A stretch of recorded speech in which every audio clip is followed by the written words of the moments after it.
looking for a new gig. I got a job with this company called Real Canada. They're like a national organization that helps to bolster Canadian films by showing them to high school students and new Canadian audiences across the country, like setting up little mini festivals. So that with that experience, I got, I got to really get to know the Canadian film landscape, like who all the players were, the film history behind it, like all these films that I'd missed that I never got exposed to growing up. So I started becoming an expert in Canadian film. And I started curating little festivals for different organizations across the country of Canadian film.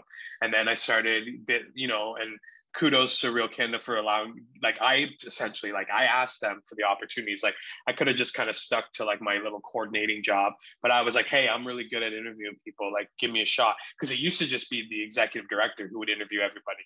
And I was like, hey, and he was starting to get really busy, and I could tell like he didn't really like want to do it anymore, like go on stage. Like it was a bit of a chore for him. So I was like, hey, I'll do it. Like I'm good at, and they're like, okay, let's give him a shot. And they saw that I was like, I'm kind of a natural at doing it. And they're like, okay, that's like, I don't have to do this anymore. Great. And so I got experience interviewing, like doing festival style Q&As with Canadian filmmakers, et cetera. So I was able to then put that all on my resume. And then this opportunity came about with TIFF. And I was still working with Real Canada at the time. But I was at this point where I was getting a little unhappy with the role there and sort of a little bit butting heads with some couple of people, new people. So that actually caused me to start like looking for a job. And then this opportunity came and I interviewed for the position to be Cameron Bailey, programming associate. So it was a big job that like people would be lining up like around the corner to do. And essentially I didn't get the job. I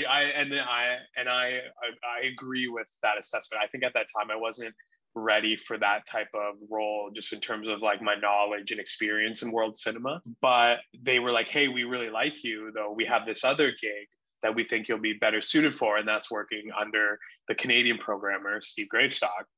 And I was like, yeah, of course, let's do it. So I took this job, and then I was like, hey, Real Canada, I got this job. And they were like, what? You were looking for another job?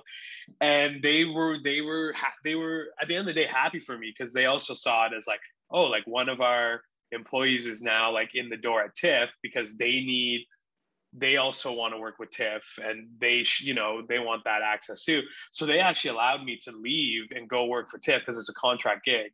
So I was able to do both, which was perfect for me, because like that's like a stable job the rest of the year, where this is an opportunity that's like, a contract gig that you would never want to pass up in this industry, but it wasn't secure. Like I wouldn't have had guaranteed work to pay the bills. So it worked out great. And I'm actually still working for both of those companies.